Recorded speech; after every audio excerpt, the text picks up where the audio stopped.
Hello students, I am Rahul Srivastav, your computer teacher. Students, in this video we will discuss chapter 1, that is communication skills 2. So what will be our learning objective? First is to know about various methods of communication, provide descriptive or specific feedback, and apply measure to overcome barriers in communication. So students, now we will discuss first point, that is various methods of communication. Students, you already know we humans have a quality to communicate with each other. Communication allows us to express our needs, wants, and other things to humans or animals. We can communicate with various means like auditory means such as speaking, singing, and sometimes tone of voice, and non-verbal physical means such as body language, sign language, paralanguage, touch, eye contact, etc. Or we can use writing only, but we can use this writing skill to literate person only. So human beings communicate with other humans in different mediums. Vocally means by using voice, in written form means in printed media or digital media such as book, magazine, emails, etc. Visually like logos, maps, charts, etc. And non-verbally means using body language and gestures. Okay, so students, communication means what? Communication means transferring message from sender to receiver. There may be any medium, but the main concept is communication means transferring messages from sender to receiver. One question may be arise that receiver must interpret the message correctly, then only your communication will be successful. So now we will discuss about verbal communication. What is verbal communication? Verbal communication means it enables us to share our thoughts with another person by using words in a mutual understandable language, that is Hindi, Urdu, English, Marathi, Chinese, whatever. Okay, means language plays an important role in verbal communication. So in verbal communication, we can share our thoughts in oral mode or written mode. Okay, so spoken and writing languages that we use as a part of our day-to-day activities can be described as a system of symbols which may be known as grammar rules, okay, by which the symbol are manipulated. So if there are too many advantages, one disadvantage is also there for verbal communication, that it is not an independent mode. Not an independent mode means you can share your thoughts in common languages. Okay, if there are no common words or no common language, sender and receiver cannot communicate properly. So now we will discuss what are the main component of verbal communication. That is, first is listening and language competency, vocabulary, general awareness, and domain knowledge. So we will discuss all the points. First is listening. Listening is the most important component of learning process. Means if you have to communicate to other person, then you must listen to others. Okay, then you can communicate properly. Means first listen and then response. So next point is language competency. Language competency means in which language you are sharing your thought. You must be comfortable with that. Means you must know the grammar rules, how to use sentences, then only you can communicate properly. Next is vocabulary. Means whatever language you are using, you must be comfortable with the suitable words. Means you know different type of words, so you can use suitable word in different context. So next component of communication is general awareness. Means you must know about your surrounding so you can communicate with full of confidence. Next is domain knowledge. Domain knowledge means whatever is your area of interest, you must be updated with that, so it will help you to communicate with full of confidence. Okay, so students, we will discuss now about non-verbal communication. What is non-verbal communication? Non-verbal communication means we will communicate with other person without using words. Okay, means we can use symbols, we can use our body language. Anything other than words is non-verbal communication. So this type of communication can include object communication or symbolic communication of object, such as color, clothing, hairstyle, smell, time, ambience. Okay, even architecture means place, communication place. Okay, and your speech may also contain non-verbal elements such as paralanguage, including voice, motion, pace, pitch, emotions, speaking styles, rhythm, annotations, stress, etc. So let's see what are the main components of non-verbal communication.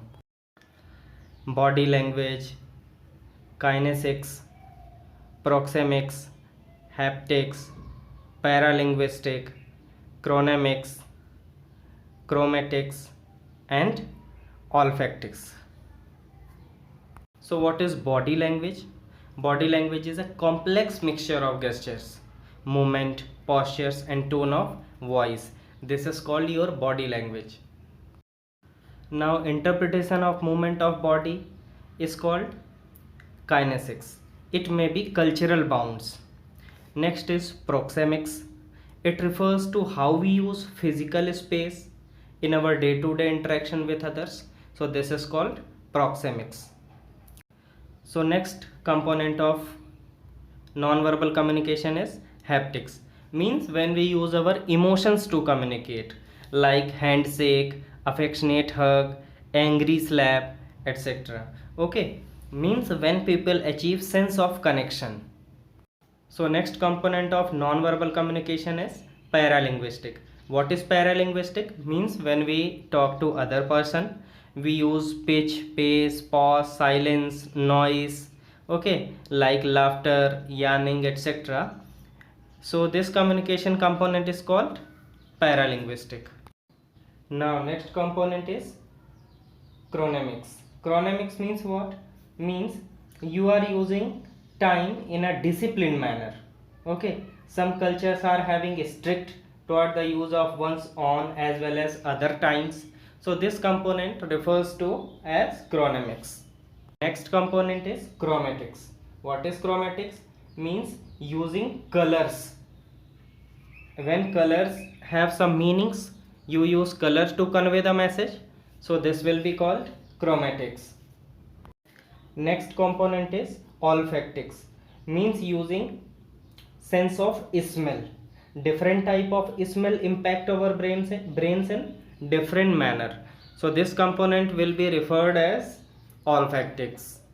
So students, these were the non-verbal communication components. Okay, now non-verbal communication is not an effective method. Means you cannot communicate properly with these methods. Students, non-verbal communication is also very important in the context of intercultural communication. Means talking into the account of different differences in interpretation of different events, item, words. Okay, and it may be result in cross-cultural communication. Okay, non-verbal communication may be different in different culture. Like a thumbs up gesture. When you show a thumbs up, so generally it means a job well done. Okay, it identifies a job well done. But in Australia, Greece, or in Middle East, especially, it is for thirst up as a typical hitching gesture. Now we will discuss about visual communication. It is often said that a picture is worth 1,000 words. Means we can express our thoughts using pictures, graphs, charts, and other graphical and visual aids. Okay, so this method depends heavily on one's vision. The third type of communication method, which make a use of both verbal and non-verbal communication. Visual communication is also known as a picture or a graphic communication, which enables visual presentation of information. Some commonly used visual communication forms are public signs, visual symbol, okay, tables, chart, graph, maps, icons, emotions, etc. Okay, means visual communication is widely used for its added advantage. Added advantage means it affect in someone's mind, means in audience mind effectively. Now let's see why this method of, means why visual communication method is so popular. So the reason is it support information backing up what we say. It brings receivers attention to the information we are sharing. It clarify the meaning of our discussion, oral or written, by providing its visual, which is immediately registered in the receiver's brain. It allows gains and regain of our audience attention, because graphic or visual ads can break the monotony that might have crept in due to listening or reading for an extended period. It adds a variety of written or oral presentation. Listening to the same voice or reading long pages of text can be very boring. That is why this method of communication is very effective and very much used in today's world. So if there are advantages of visual communication, there may be some disadvantages of this method. So first is what? First is limited scope, means all the topics or subject cannot be presented through visual communication, means different policy plans, rules, orders, etc. cannot be expressed by visual communication. And second one is too brief, means a complete and detailed information cannot be displayed through this communication, means you can show a brief message with the audience, and not easy to understand, means drawing graphs, charts, symbol may not convey any message to the people who don't have specialized knowledge of the subject matter, means who don't know about these mediums of communication. Next disadvantage is not cost effective. Not cost effective means using graphs, pictures, charts, drawing, cartoon, sketches, etc. It requires a technology which are costly, so this is not cost effective. Now next disadvantage is prone to misinterpretation, means your chart, graphic, tables, etc. may be in wrong order. So decision based on this information, your decision may be ineffective or output may be wrong. So students, these were the various methods of communication. First was verbal communication, then we discussed about non-verbal communication and visual communication. Now we will see what we have learned in this session. So point by point we will discuss what we have learned. So we have learned communication allows us to express our needs, wants and other things to human or animal. The three most commonly used methods of communications are verbal communication, non-verbal communication and visual communication. Verbal communication enables us to share our thoughts with other by using words in mutually understandable language. Our verbal communication can be done either in written or oral mode. Non-verbal communication enables us to share our thoughts with others by using anything other than words. Okay.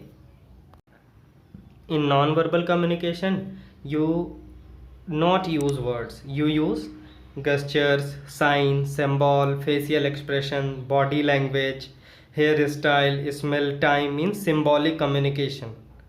So this will be non-verbal communication. Now visual communication, which is also called graphic communication. which enables visual presentation of the information. And you know, a picture is worth 1,000 words. So this was about various methods of communication. Students, thank you for watching. Subscribe my channel, like my video, press the bell icon to get notification for the next upcoming video. Thank you.